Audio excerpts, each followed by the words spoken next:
Shut up, compressor. Hey everyone, Matt here with Duke's Models, and welcome to the Pony Bash.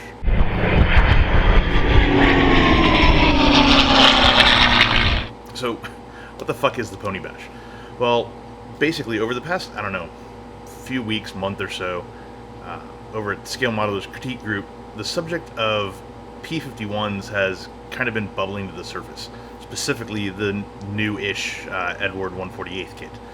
And with several people sort of picking them up and me glancing sideways at my stash and seeing one sitting there, ideas started to percolate, and even though I'm in the home stretch on the Intruder, I got the itch. And so I decided, instead of just doing one Mustang, why not do three? And then instead of doing three and taking up all my bench time and all that shit, why not set myself the super ambitious goal of having them all done by the end of September, which is about 5 to 6 weeks away at this point. Yeah, so the plan is to essentially go through and build 3 different 148 scale Mustangs very quickly, stopping for pretty much nothing. No super detailing, no wiring shit. Very limited aftermarket, just the kind of stuff that's drop-in that massively improves the look of something, say exhausts or wheels, etc.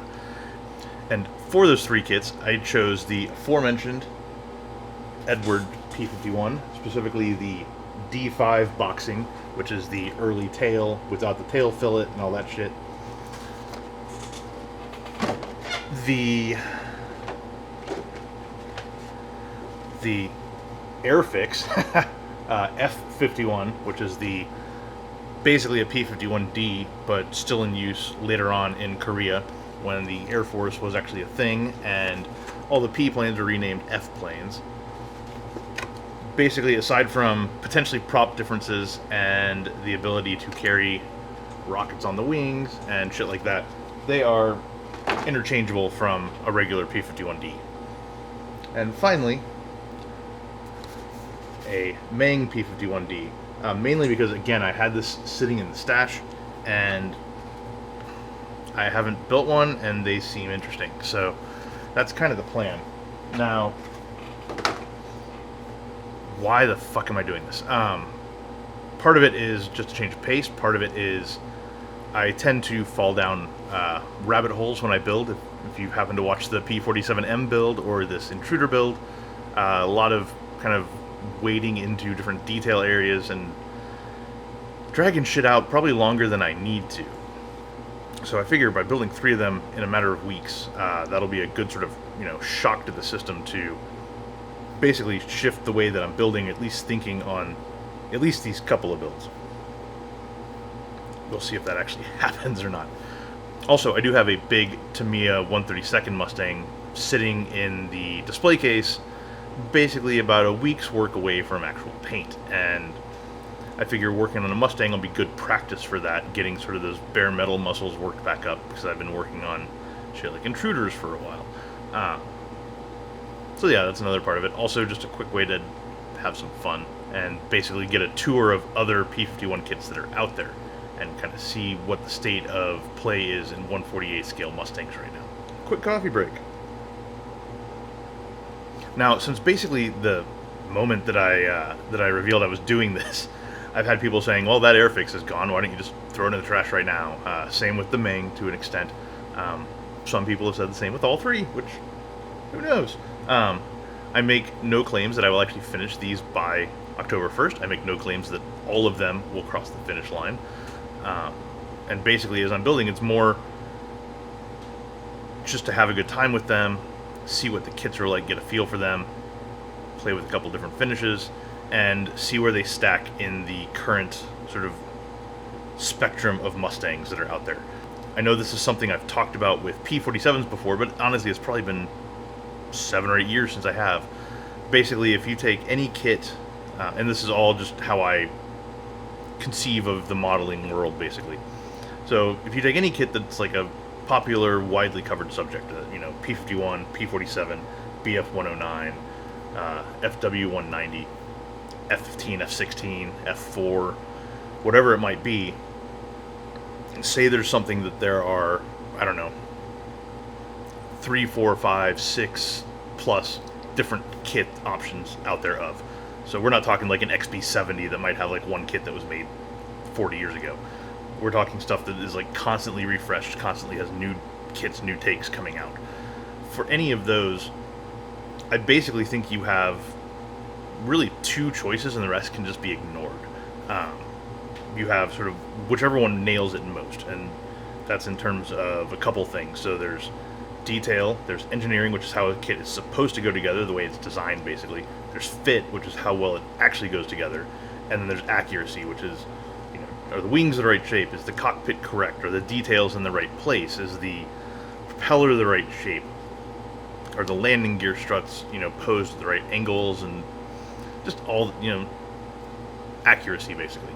For example, if you look at, say, the P-47, I would say, as long as you're in the D range, so you're looking at, you know, Razorbacks and bubble tops and shit like that, I would say that the top tier right now is the Tamiya kit. There's really no beating it, even though it does have its limitations because it's showing a little bit of age at this point. There's really nothing else that tops it. And then at the other end of the spectrum, you have, say, the old Monogram kit, which is a good, you know, was a great kit when it came out. I think around the time I was born, maybe before even, and it doesn't really hold up to today's standards, but at the same time, it's cheap as shit, and it's got relatively good lines, and you can build it up nicely. In between there, you've got stuff like Academy has a P-47, Hasegawa has a P-47. I think there are a couple others in there. I can't remember exactly which ones they are off the top of my head. But long story short, if you're considering a jug, I would recommend either Tamiya for, you know, top of the tier, or Monogram for, you know, cheap, fast. It'll still build up well. It's not the best, but if you're willing, you know, if you're willing to spend more for better, go up the extra $10 to $15 to $20 to get yourself a Tamiya kit. That's basically how I conceive of it. So when it comes to Mustangs, it's kind of the same thing. You know, there are a ton of Mustang kits out there, and I would say pretty much until this whole new glut of kits have started coming out, Tamiya still held the top dog spot there. Even though, you know, the cockpit is really Spartan by today's standards, the surface detail isn't the greatest, mainly because the fuselage is missing a lot of rivets, which is just a Tamiya thing, to be honest. The blast tubes, you know, the gun openings in the wings are solid, so you have to deal with that to correct it. The gear bay could use a bit of help. Basically, all that sort of stuff. Like, was a great kit, still is a great kit, fits amazingly. Oh, and I forgot that it has the whole canopy issue where it's got separate glass in the frame, which is a giant pain in the ass, just kind of on top of everything else. So, still though, compared to what else is out there, top dog. Fit is amazing. Engineering is really second to none. And yeah, overall fantastic. So I was curious if these new kits, these new Mustangs, could dethrone the Tamiya kit and basically create another entry worth considering. I think the Edward kit has a chance. Honestly, I don't think the other two really do. The Airfix kit, it's Airfix. Airfix has soapy plastic. I mean, even though a lot of Airfix apologists out there who are probably going to roast me in the comments, you know, maintain that, oh, there's stuff nowadays, the stuff in the last 5 years, if you haven't built it, it's amazing. In my experience, that is not the case. It may be amazing compared to what has come before, but in my experience, they still miss a lot of the small details. They still have panel lines you could, you know, basically fly an X-Wing down and blow up the Death Star with. They have flash. Their fit doesn't live up to their engineering expectation. You know, just all kinds of small things like that. The main kit, it's designed as a snap fit kit, which is weird to me. I'm curious if the rest of the kit can live up to sort of what it's trying to do. The Edward kit, I think, will be fantastic, having just, you know, glimpsed it in the box and things like that. I have read a lot of concerns, though, about the way that it fits together. So it may be one of those where it's, you know, I could see it climbing probably equal to, maybe slightly above the Tamiya kit, depending on which of those 4 categories you prioritize. So is it detail, is it accuracy, is it fit, is it engineering? If you are more honed in on the detail side of things, I think the Edward kit, even just looking at the box, stomps the Tamiya kit. But at the same time, if you're more into fit, if you're more into engineering, things like that, maybe the Tamiya kit is a more satisfying build. I don't know yet. We'll find out.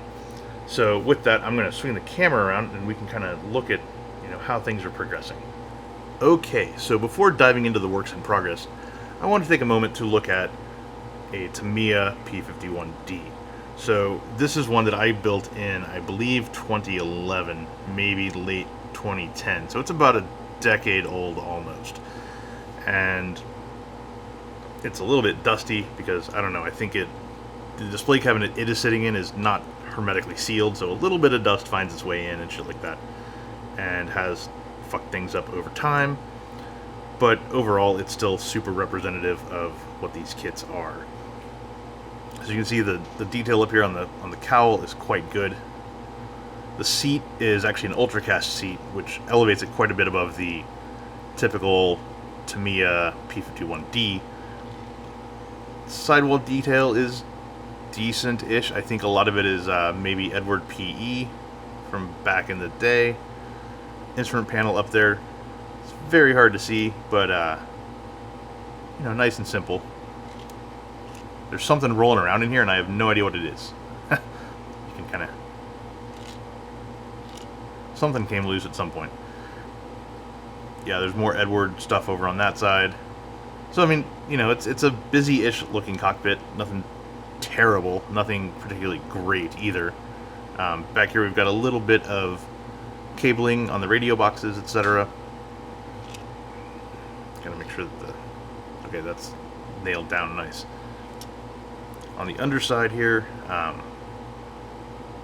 gear bays, people have said that these are inaccurate or it needs to be replaced. I don't really give a fuck about gear bays, but sure. I don't know what happened here. I mean, this thing again is 10 years old, so there's like something peeking through there, or I don't even know. The giant ugly ass skid marks on the ejector ports and the guns. I clearly missed cleaning that up. So yeah, I did not do the best job on this. It was, again, a decade ago. I was still figuring shit out very much. But, it's nice and representative of what to expect. Everything on this kit did fit together rather well. Any mistakes made are my own. So that is the Tamiya kit. And let's bring in, what the hell, let's bring over the Airfix F51. I'm going to zoomy zoom just to better talk about this thing. Okay, before I break this open and kind of show you all the cockpit and what's going on in there, I want to talk about one really good part of this kit and one less good part. So I think the really good part is the decision right here, coming inside of the exhaust manifolds, to just make this a part that snaps closed with locator pins and all that shit. That really helps to line things up, especially because Airfix took the approach of making the top of the cowl here a separate piece, basically to avoid having to mess up the detail along the center of it. Good call for them. And that's a nice little touch. Then we get to back here, where in order to make multiple versions of the P51, they cut the tail kind of along some random ass lines. Now I know that there is actually a panel line right here. I'm not as sure about here on the tail. I think there is, but Jesus, like this is, even if you get in here and press this like as close to close as possible and fiddle with it, it's still a giant panel line, and it's still ugly. And I'm assuming that this is canted for airflow and all that shit, just like the way a lot of different aircraft's tails were. Good on them for catching that. But it makes really like getting this lined up before you join the halves a huge pain in the ass, because these don't sit evenly, so you can't like split it in half, set it down on the desk, force everything the way it should be and glue it. Nope, you've got to basically get them mostly there and then join them together once it's closed and fight with it that way. So, kind of annoying. I also don't like having to install the nose gear before you even close the fuselage. Anyway, let's break this open and take a look at the cockpit. And as we're kind of getting to that point, I'm going to point something else out that is definitely unique to the Airfix Mustang. So if you notice here, just in front of the tail wheel and the doors for the tail wheel, there is this little black kind of silver looking panel, right? Well, that is actually part of the interior that is used to line everything up. And so on this side, you know, it looks fine sort of on initial inspection, but as you kind of get under here and you see on the other side, look at that gap. Yay, gaps. Gaps are fun. This side has it too. It's just unnecessary, I think. If, you know, okay, they chose to go that way, great. That's another fun thing that everybody else has to clean up. And it also makes test fitting a bit of a pain in the ass. Alright. Interior bullshit time. So, sidewalls are like significantly They at least give, you know, separate throttle body and shit like that, but ejector pin right smack in the middle there, that's cool. And I would add that this whole little thing here is a separate piece. It's an insert, so the need for ejector pins on it in the first place, what the fuck? Not cool. It's painted black because F-51s had black cockpits. A little bit of weathering to show the interior greens kind of chipping through there a little bit, but very shallow, very, you know, looks like a fucking Roman temple or, you know, Trajan's column with all the relief detail going on. And here's the tail join back here. You can see kind of what that looks like on the inside. Moving to the other side, same thing, very shallow detail, lots of ejector pins. Don't really know why. The oxygen hose was a separate piece, and it actually, the second that I just touched sprue cutters to the sprue gates over here, it just snapped right here, just gone instantly. Again, though, nothing, like, I look at this detail, and I look at the detail in the Tamiya P51, and this wouldn't make me go for it over the Tamiya kit, is all I'm saying. Now, the instrument panel, decent. I'm using a decal because I'm not going to fork out for like a Yahoo panel or an Edward look panel for an Airfix kit. But the instrument panel came out okay. Although I would say they do follow the Hasegawa annoyance of putting sort of, you know, these little white rings around all the dials, which makes it look really toy-like and shitty, in my opinion. But it assembles nicely, it fits into the cockpit nicely, so it's got that going for it. Now, onto the cockpit, which is in some ways interesting and in some ways a complete and total travesty. So, here we go. Now you'll notice that it is tied to some ducting here, which is interesting, and that's where we get these little side horns that actually form part of the outer skin. You also have to build up the tail wheel bay, and you have to trap the tail wheel between these two parts, or the tail wheel strut, I should say. Considering that most of the time, from what I understand, P-51s had canvas back here, doing all this is just ridiculous bullshit. They could have very easily put a little canvas insert in there, left this as just like a really solid thing that you just kind of pin in place. Nope, we couldn't have that. So this is ridiculous. The fuel tank and the radio compartment, and you know, it is what it is. What really kills me though is this fucking seat. This is just really bad. So first of all, everything is molded in. Second of all, it goes beyond being molded in to having basically these, you know, the side braces here being separate parts that fit behind the seat back, and they don't really fit in any way. They just kind of fit back here and flop and rotate. And then joining them in the front is a seatbelt that is approximately, what, 2 or 3 inches thick? That I just haven't even bothered painting yet, because fuck it. I don't feel like this kit really deserves it. But all that, plus this weird quilted backrest that looks like it comes out of, I don't know, looks very British to me. It's not something I've ever seen in a Mustang. Not even close. And these arms are, again, it's like freaking lumber in here. So, yeah, all that combined really doesn't give me the most charitable view of this kit.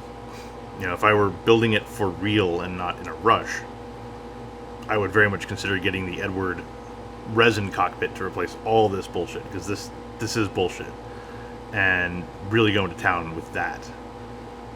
But here we are. So that is the Airfix. Next up, we have the main kit, which definitely looks a little bit busier and a little bit better from certain angles. I will give it that. The instrument panel is currently blank because I am supposed to have, I think I have a Yahoo panel coming. The kit panel was and the decals that were going to go on it were so, you know, a couple bucks thrown into it. I'm a sucker for aftermarket, basically. But this thing has several features on it that are, even though I haven't even closed it yet because I can't because of these giant ass lugs, it's got several features that are just annoying the fuck out of me. So, first of all, here's another, hey, trap the wheel, or trap the tail strut into the tail bay before you do pretty much anything else. That's annoying as it is. More annoying is that this entire piece has to fit in here, and that leads to, you know, stupid bullshit on the outside that to me is completely unnecessary. Like, you're kind of at the whim of how it fits in here, and so, and you have to fight, like, you know, this piece has to fit in here in a certain way, and it has to go like that, and this piece has to come in here and be like, wait, I want to go in here too. And that's fine, but then there, you know, there's flash on the little hook here, and yeah, it's frustrating that it's like half snap fit, half not. It's a good idea for nice positive locating of parts, but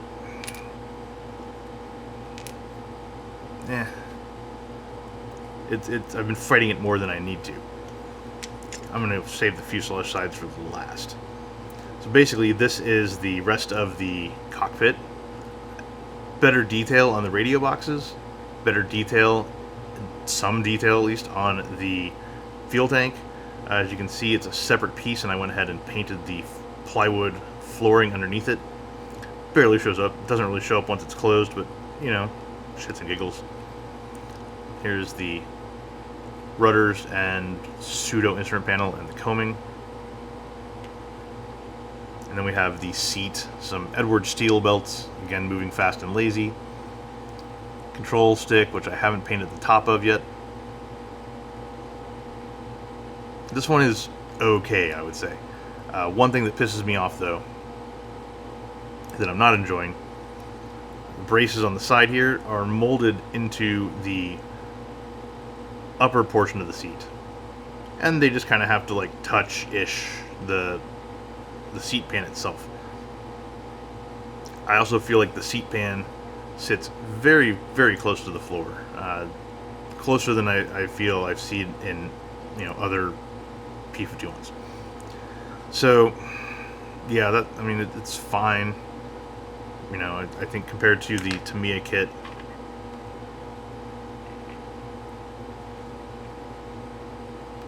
I mean, maybe you know, not as good, not that far off, but shrug. Again, it wouldn't, this level of detail wouldn't inspire me to jump ship, especially when, you know, the Tamiya kit plus a couple of aftermarket bits like a seat really dance it up, and for probably less than the cost of the main kit overall. Okay, that was fun. Let's look at the sidewalls. You thought that the Airfix kit had shallow sidewall detail. Look at that shit. I mean, that is HK B17 levels of garbage right there. And like, you know, the big old oxygen regulator is like this little tiny dimple, right? Yeah, just not good at all, really.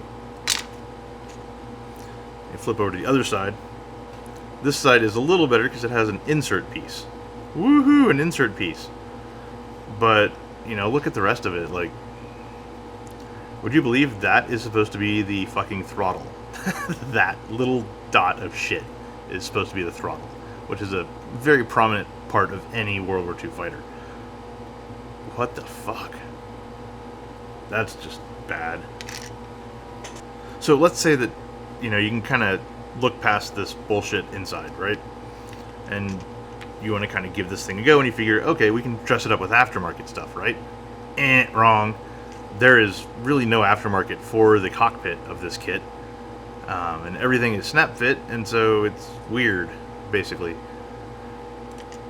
On the outside, there are no exhausts that I know of, there are no wheels that I know of, and it is designed in such a way as you really can't use other pieces. I mean, I'm sure you could probably find a way to sneak some aftermarket exhaust into here without too much detail, too much of an issue, because they're all basically the same, right? But let's say you want to use the wheels. Here, come on. Here is one of the gear struts. What is that right there on the axle? Oh shit, that is part of the wheel. You know, it is very defined. It is not like a little piece you can just be like, whatever. And the wheels themselves, look at this. They're big ass donuts, right? So it plugs in there, and then you flip it over, and voila, there's the outside. There's really no provision for anything like an aftermarket wheel fitting onto this. You know, if you wanted to buy Edward wheels or Ultracast wheels or something like that, you're going to have to modify the gear struts significantly in order to make them fit, which is not cool. Alright, now let's talk about the Edward P51. Now, as you'll note, at this stage, there's really nothing on the sidewalls. The only thing that's been glued into the fuselage itself are these detail elements of the tail wheel bays, which basically just glue right into some blank squares here, and the tail wheel door sticks out. That's all there is to it. And while we're here, look at the beauty and sublime nature of the detail on the surface of these things. That is just fantastic. Okay, back to the inside. So, the way that they have you do this is they actually provide separate inserts for the sidewalls, which is a pretty cool thing.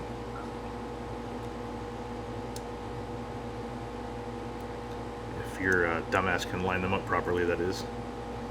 So, they literally fit in there like that. They give a great level of depth.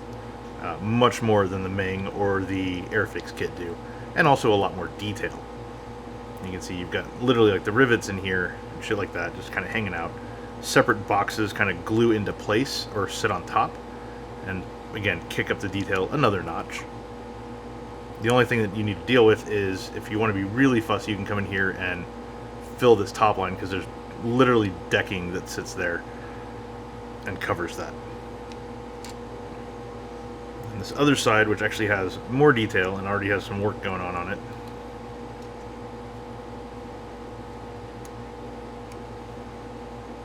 So remember when Ming was like, throttle? We don't need a throttle. We'll have a little tiny dot. The Edward kit actually has a pretty beefy one, and look at the size of that main throttle grip. That is excellent. The detail in here is really, really well done. Nice and noticeable, nice and deep. Works well for me.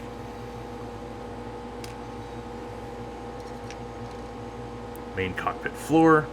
The only thing that just kind of hacks me off a little bit about this is there's no real good dividing line between where the plywood and the sort of black non-skid surfacing was applied and the regular interior green, so I just picked a spot. Again, we're talking about something that is very tough to see through the cockpit once it is closed, There again is the plywood finish under the fuel tank. Fuel tank has a great level of detail. You can even see individual, fasteners, rivets, rings, and shit like that in here. Everything that is kind of one piece and just jammed into this thing on the other kits, there are separate little mounts for them, which is cool to see. Here is the rack for the radio equipment. It doesn't actually, I don't believe it actually connects to anything on this. It just kind of hangs out in place. And it actually hooks onto the seat, which we'll get to in just a minute. Or hell, we'll get to it now. So, basically back here, this piece just kind of goes yoink right in there. That's it. So, more accurate the way it should be, and yeah, it just works. Anyway, here is the seat. I think this seat is actually pretty damn good. It's great for injection plastic. You'd probably get a better one with the resin cockpit set. The little side braces here and their little grippy boys on the seat pans aren't my favorite, but when you're looking down in here, they're fine. Now, I haven't put the lap belts in yet just because I kind of got to the end of the night last night and hadn't gotten there. But overall, this thing brings a nice level of detail, actual surface callouts on the seat itself, etc. So, pretty happy with that. Not happy with my super glue marks, but wheel flat coat and weather and shit like that. Control stick, nice and detailed, about what you're going to get in 1/48. Decent job on the canvas boot. And then we've got separate radio boxes. It's also cool to note that this is the only one that doesn't have just little nubbins here. It's got actual holes and an actual part that goes in with cabling in it to provide that next level of detail. And one thing I like about this kit, speaks to good engineering, is the way that most of the sprues are attached in places where you're never ever going to see them, so you can safely paint and handle shit on the sprues until the last minute, then just pop it off and stick it in and you're good to go. So the reason that a lot of these parts aren't installed yet is because of that. Here's the frame brace that goes around the fuel tank, another example of that. Here's the rudders, which are they're okay. I don't really care that much about rudders. I know that there are people out there who replace these things with PE and stuff. Honestly, in 132nd jets, I can barely see rudder pedals. In 148, I don't see a point in fucking with them at all. And then I'm going to be using this look panel just because I have it, and I think it looks better than the photo etch. I'm not happy that the line here is white instead of yellow, but it's the same way on the PE, so yeah, I'll just deal. And the way that this works is this actually glues into the coaming and then drops down into the cockpit later on, which is a different approach. And then back here, he's got these little holes that the rudder just basically seats into, like that. Boom, you're good to go.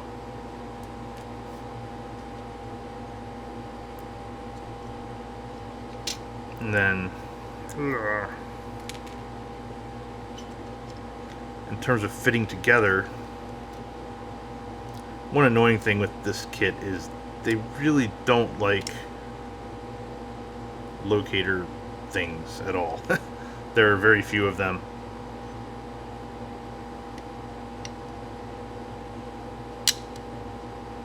They're very tiny. They just don't do a good job of holding shit. Okay, there we go.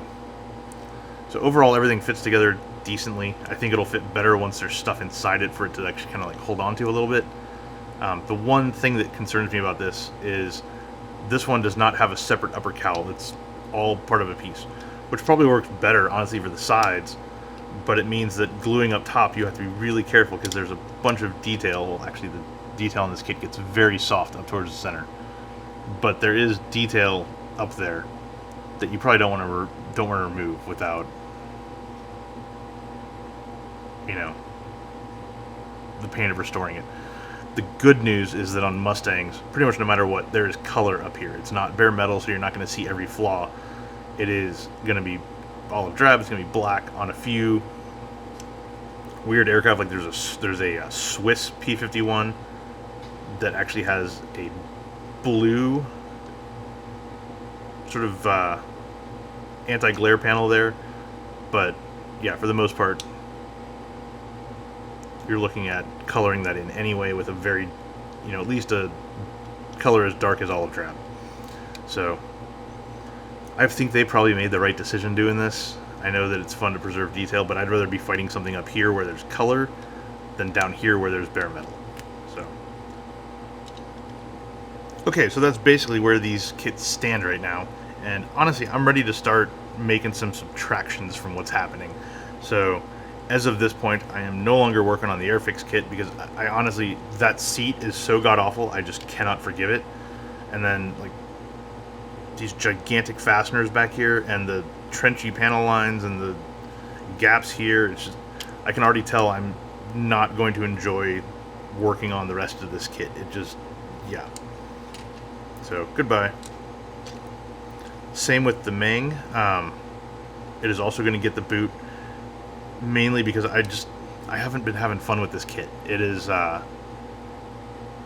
it's not doing it for me. It's, some sort of ineffable thing here. Like it's too fussy for how simple it's trying to be. It's like it's trying too hard to be simple and fucking up as a piece of that. And honestly, that sidewall detail in there and the wonky seat design and the giant plugs that mean you can't test fit and you have to kind of either cut them, and they're so fucking thick that I'm worried about if I cut these off, for example, all of a sudden you're gonna have stress marks showing on the skin out here, and yeah, fuck it. So that leaves the Edward. So this has quickly shrunken from a pony bash to a sort of solo night out with one Mustang. Anyway, I'm still working on this one. I'm still hoping to have it done by October 1st, and I will be checking in every now and then with some updates on how it's going, how I'm enjoying it, and how I think it stacks up against the venerable Tamiya kit. So that's that. Thanks for watching, and we'll be back with more Intruder updates before too long.